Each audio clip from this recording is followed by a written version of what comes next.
பிதா குமாரன் பரிசுத்தாவின் திரியேக நாமத்தினால் ஆமேன். மணமகளான கிறிஸ்துவின் நாமத்தில் அன்பு பிள்ளைகள் சாமுவேல் ஆபிரகாம், பிரின்ஸ் கலா ஆகிய இருவரையும் ஆண்டுடைய அனாதி சித்தத்தின்படி 2024 ஆண்டு மே மாதம் உலக தொழிலாளர்கள் தினம் கொண்டாடப்பட்ட மாதம், உலக தாய்மார்கள் தினம் கொண்டாடப்பட்ட மாதம். இந்த மாதத்தில் அன்பு பிள்ளைகள் ஒன்றாக இணைக்கப்பட்டிருக்காங்க. விசேஷமாய் மணமகனுடைய தகப்பனார் ஐஎம்எஸில் ஒர்க் பண்ணார்னு நினைக்கிறேன்.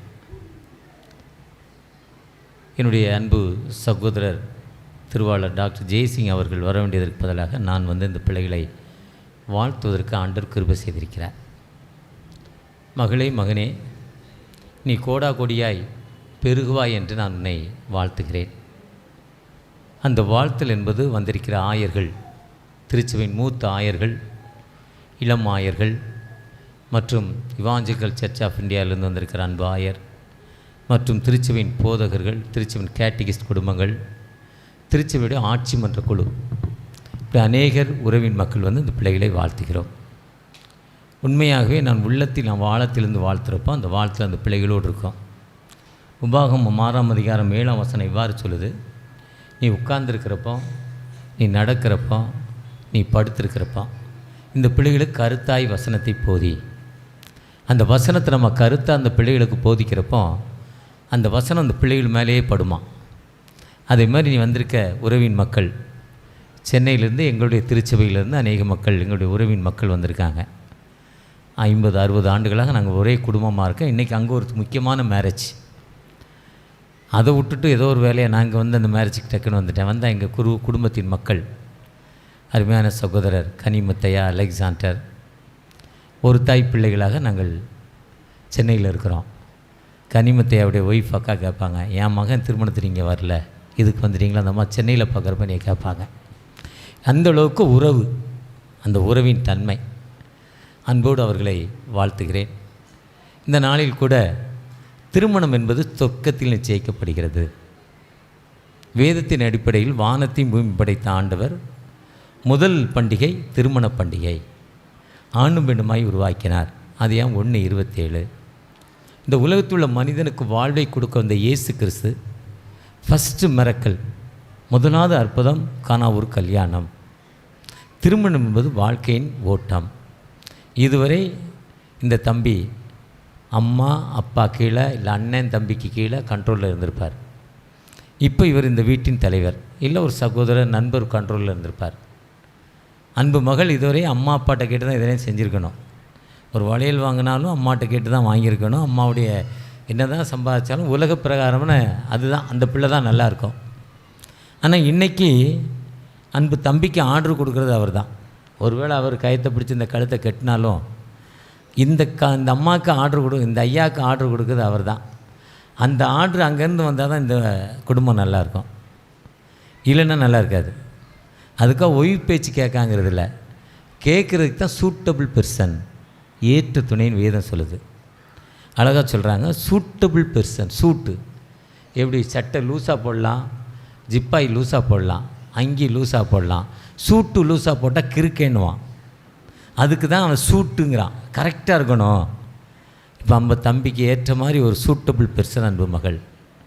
இந்த வாழ்க்கை பயணத்தை தொடர்ந்திருக்கிற நீங்கள் ஒருவேளை இவ்வளோ பெரிய வாழ்க்கை எங்களுக்கு வந்திருக்காங்கிறப்போ பவுலடிகள் சொல்கிறாரு, என்னை பலப்படுத்துகிற கிறிஸ்துவினால் எல்லாவற்றையும் செய்ய எனக்கு பலன் உண்டு. உங்களை ஸ்ட்ரென்தன் பண்ணுறது யார்? இயேசு. அதுதான் ஜோசுவாட்ட சொல்கிறப்போ, I do not left you, I do not forget you, நான் உன்னை விட்டு விலகுவதில்லை, ஏன்னா உன்னை பலப்படுத்தியே. அதுதான் ஏசாயா 52:17 சொல்கிறார், முன்னால் போவேன் பின்னால் வருவேன், எஸ்கார்டு மாதிரி முன்னாலேயும் பின்னால் இருப்பேங்கிறார்.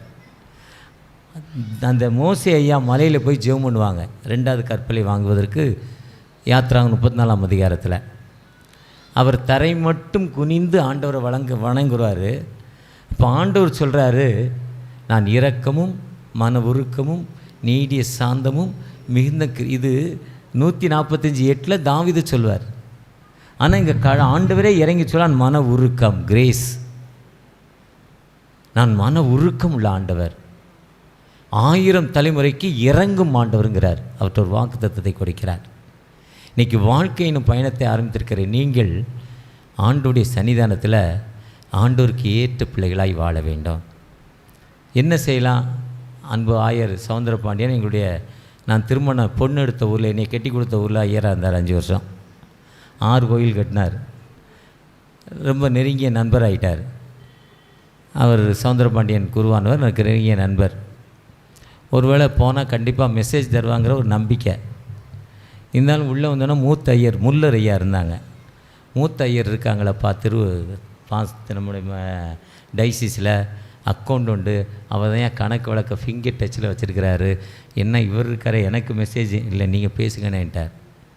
அப்போ நான் பேசலாங்கிறதுக்காக நான் என்னுடைய தியானத்தை ஆரம்பிக்கிறப்போ ஒரு அழகாக 60 வயது நிரம்பிய மக்கள், திருமணம் நடந்து 35 ஆண்டுகள் கடந்து வந்த மக்கள் 60வது திருமணத்தை நடத்தி கொண்டிருக்காங்க. அது ஒரு ஜனவரி 1 வீக்கு. அப்போ அந்த அம்மா 2 டைரி கொண்டு வருது.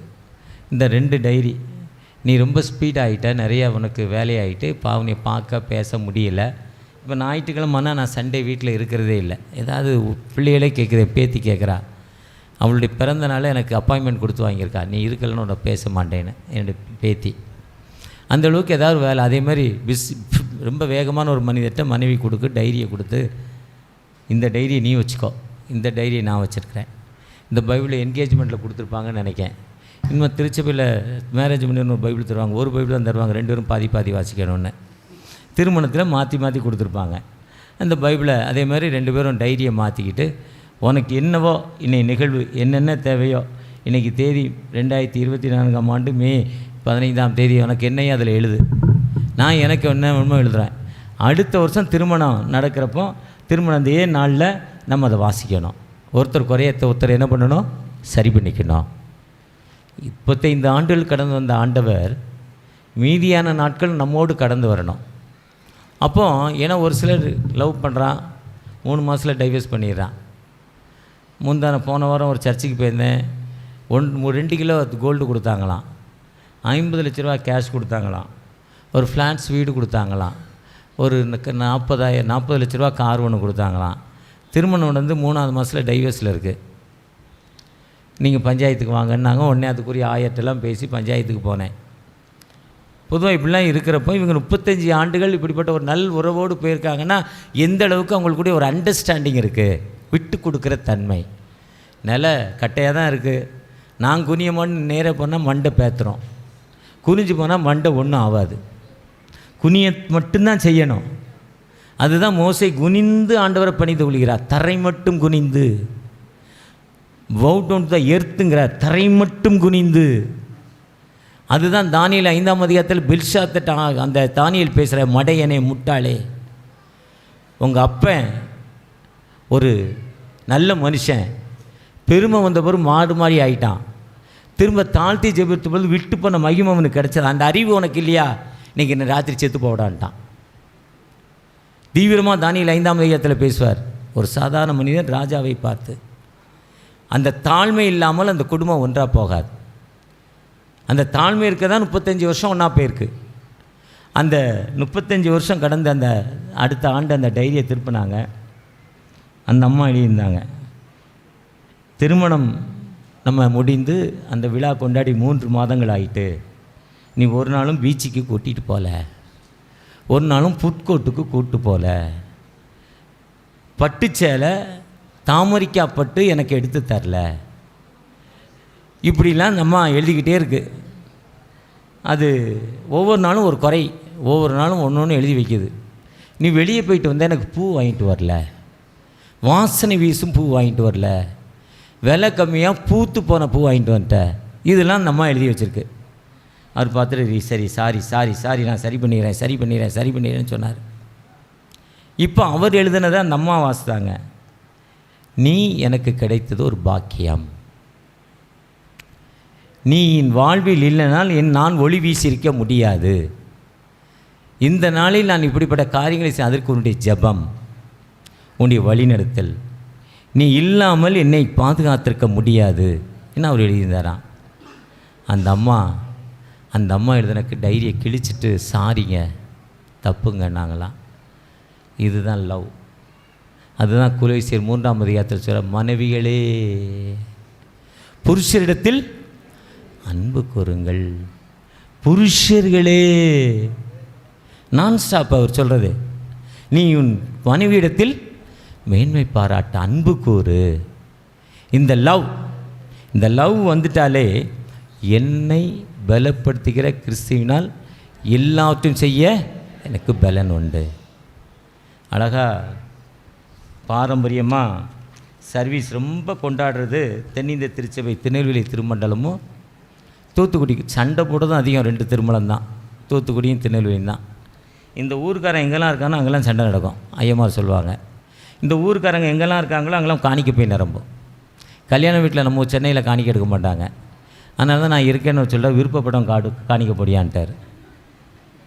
இன்னும் பல கல்யாணத்தில் கேட்டேனே, கல்யாணத்தில் போய் காணிக்க எடுக்கிறேன், உங்களுக்கு வேலையே இல்லையா எல்லாம். ஆனால் அந்த ஆர்டர் ஆஃப் சர்வீஸ் பாருங்கள், அவ்வளோ அழகாக இருக்குது. இந்த ஆர்டர் ஆஃப் சர்வீஸு எந்த 24 பேராயங்களில் எந்த பேராயங்களும் தூத்துக்குடி சென்னை மாதிரி Thoothukudi Tirunelveli order of service இருக்காது. பயபக்தியாக இருக்கும். சண்டையும் ரொம்ப அதிகமாக இருக்கும். வெட்டுறது, குத்துறது, கேஸ் போடுறது எல்லாம் இங்கே தான் ஸ்டார்டிங்கு.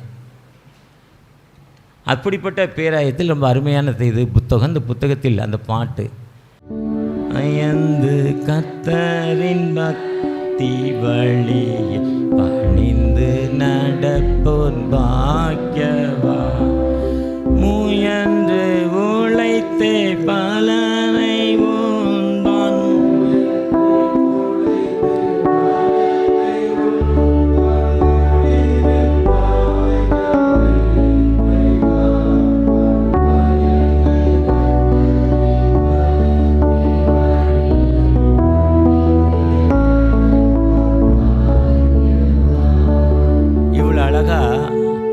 வேறு 22 பேராயத்திலும் வாசிக்க மாட்டாங்க.